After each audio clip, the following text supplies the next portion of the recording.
Welcome back to my channel. And for today's video, papakita ko sa inyo kung anong nabili ko sa Lazada.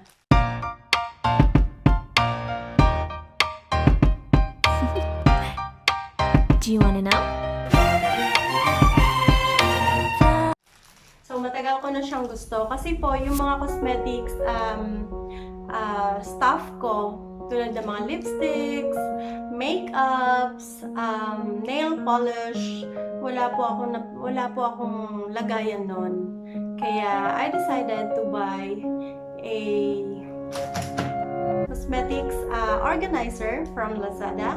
So, bali, 2 weeks po ako nag-antay. Mga 3 weeks siguro. Actually, na-order ko na to siya dati.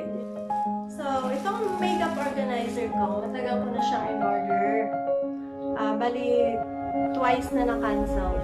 So, ngayon, tuloy na, nandito na siya. So, bubuksan na natin ngayon. Tingnan natin kung anong meron sa loob. Baka merong pera. Diba?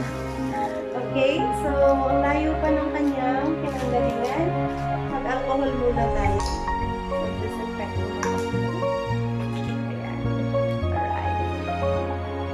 Sila, galing po ito ng China. So, nagkakahalaga po siya ng 2,158. So, ang in-order ko kasi dito, ang in-order ko kasi ay red. I don't know if red talaga to. Kasi sometimes, pag nag-order ka ng ganitong color, tapos walang available, kahit na hindi ka na-notify, papadalang ka pa rin nila. Pero different color nga lang. Okay, so where's my scissor? Bubuksan na natin.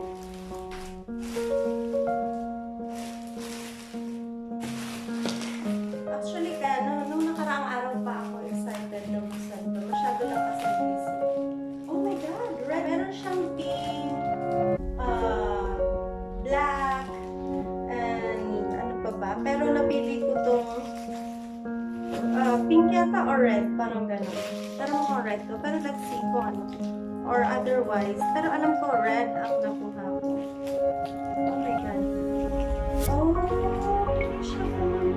Oh my God, ang beauty. Ang bilis sa akin. For all I know, red ang aking. Tapos meron siya black or red, something like that.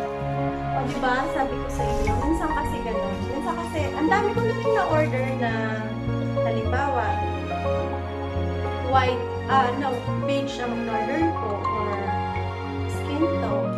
Tapos, ang dumating red, pink, gano'n. So, wala ka namang magagawa kasi sometimes nga, pagdating nga ng delivery, babayaran mo na lang, tapos aalis na sila, diba? Tapos ngayon, kung gusto mo pa, okay naman napalitan, 'di ba? Open nga sila pa for exchange, 'di ba? Kaya lang, syempre, parang hassle pa. Tapos pupunta ka pa sa LBC. Pumunta ka nga ngayon sa LBC eh. Ang haba ng pila, 'di ba? Di ba? Ito naman kasi galing tong China. Kaya ang tagal dumating. Alright, so pink siya. It's okay. Tingnan natin. Excited na ako na makita sa loob. Kasi sabi ko, para pag nag-travel, magagamit ko rin naman ito. Okay? Ayan. Oh my God! Oh! See? Malaki din siya.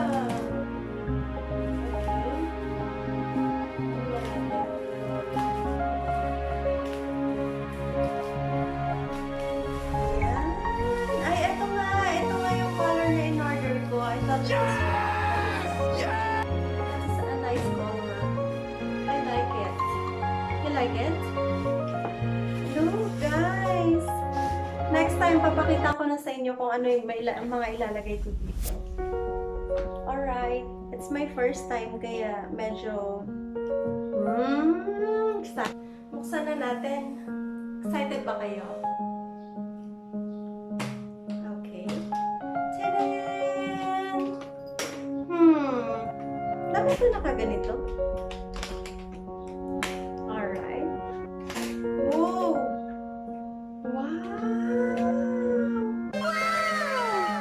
Look guys! Ayan.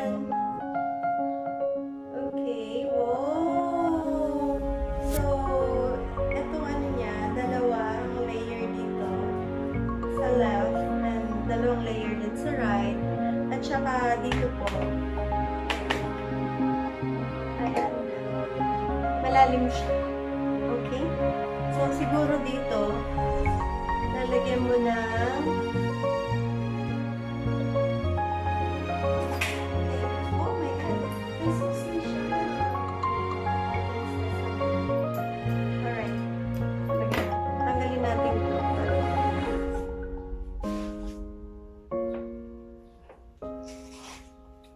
Alright. See guys.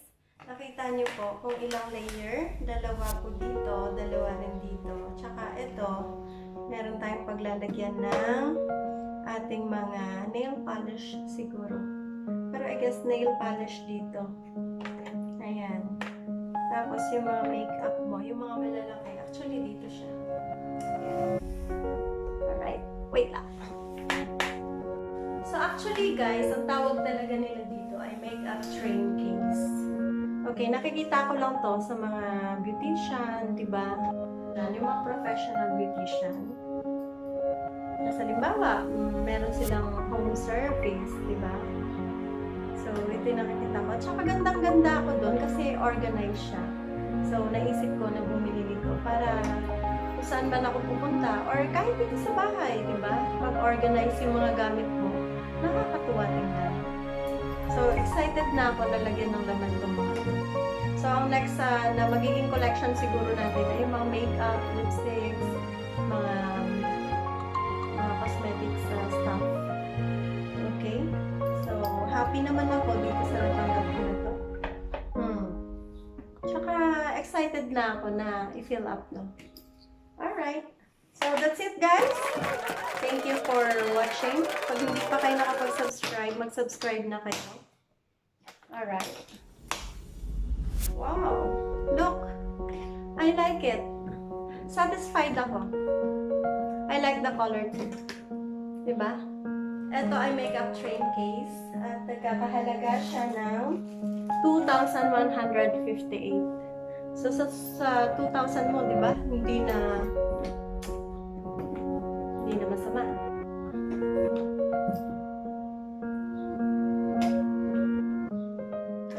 Alright, bye!